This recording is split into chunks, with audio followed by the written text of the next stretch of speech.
When a strong man armed keepeth his fortified palace, his property, his goods, souls, people are in peace. The peace that we experience when we're unconverted. The peace of being an atheist. The peace of being an unbeliever. The peace of being away from God, unconverted. What sort of peace is that? That's what we'll be talking about. The peace of a stagnant pool. It's lifeless. It's still, but there's all sorts of putrefaction in that pool. The peace of a silent factory. Has no business anymore. It's gone bankrupt. It doesn't produce. Its equipment isn't operating. Its conveyor belts are not carrying anything. The people are not there. It's empty. It's silent. You could wander about in it. Peace. But what a peace. Nothing's being produced. Nothing is happening. And that is the kind of peace which is my life if I'm unconverted. Nothing for God. Nothing going on in the soul. No walk with God. No answered prayer. No learning. No experience. No blessing from Him. Nothing. The peace of a deserted factory. The peace of a fallow farm. A farmer couldn't get a profit. He's abandoned his fields. He's left it all. It's going to rot. Nothing's functioning. The peace, oh, there's a kind of peace. But it's a pretty rotten peace. And it spells doom and tragedy and heartache for someone.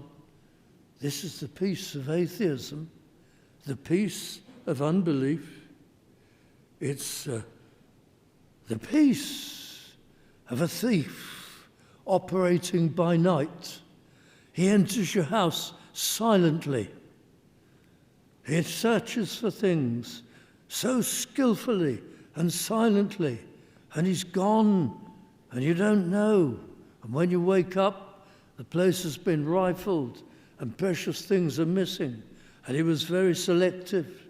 He only took what was of real value, and it was a night of peace. That's your soul. It's being raided.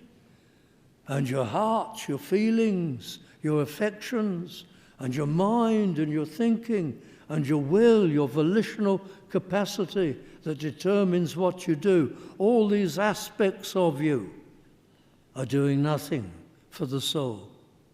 You're just in the grip of the world, and you're happy that way. It's this kind of unproductive peace. I read of a ship, and it was in harbour, and for some reason it wasn't being allowed to leave. I don't know whether it hadn't paid dues or something. And there was the crew on board that ship just keeping things going ashore, getting provisions, feeding themselves, going through the motions, endlessly cleaning the ship, making sure everything worked. For what purpose? It wasn't going to go anywhere because somebody wasn't producing the harbour money, and it wasn't going to be released or allowed to go. That's your life if you've never been converted. Keep things moving, keep things in motion, but you're not going anywhere. You're not going to heaven. You're not walking with God. You're not making any deep discoverings. Your character isn't improving. You're not getting better, but rather worse. Yet you're at peace in this situation. Peace. The peace of unawareness. Not knowing about spiritual things. You're just not aware. Between the two world wars, I don't like talking about this really, because this is about the Germany of the past, we hope, not the Germany of the present. But between the two world wars, there was peace. But it was a very shallow peace and a very ominous peace. And to shrewd observers, it was obvious that things weren't right in Germany. There was massive discontent and bitterness, particularly with the hierarchy, about the loss of World War I. There was tremendous hunger for empire. Empire's never a good thing. Jealousy of the British Empire. And I'm not speaking for the British Empire. Oh, they wanted one too. They wanted to wrest it from us if they could. And Germany became, between the wars, extremely military. And even the little children were being paraded up and down at school and clicking their heels and responding to martial anthems and so on.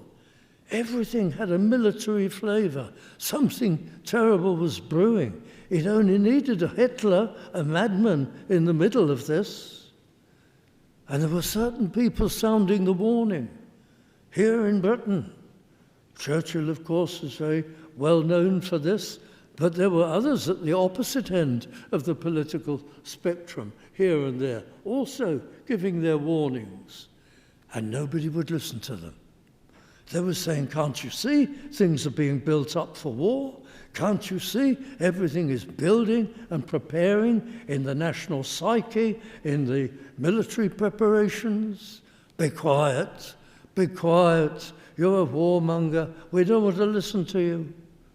And people embarked on crazy rounds of fun and business and so on, until it came. The peace of unawareness, the peace of not seeing what was going on, the peace of not being alert. That's like you if you're not converted in relation to God. You don't know about the soul. You don't know about the devil. You don't know about judgment. You don't know about hell. You don't know about Christ and his mercy and his kindness and the lengths to which he's gone to make a way of salvation so that he can pardon and forgive and draw people to himself. You don't know the consequences of ignoring him. You don't know the growing effect of sin in your life. You're like we were in Britain between the two wars. The vast majority of people paying no attention, no heed. The peace of unawareness. What sort of peace is that, friends? That lasts only for a time. And then at the end of life's journey, you've got to face up to it all. Where you stand, where you're going. That you've got to give account before God. And you've left it too late. And the devil has brought you down.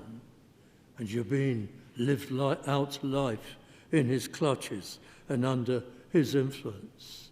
The peace of unawareness.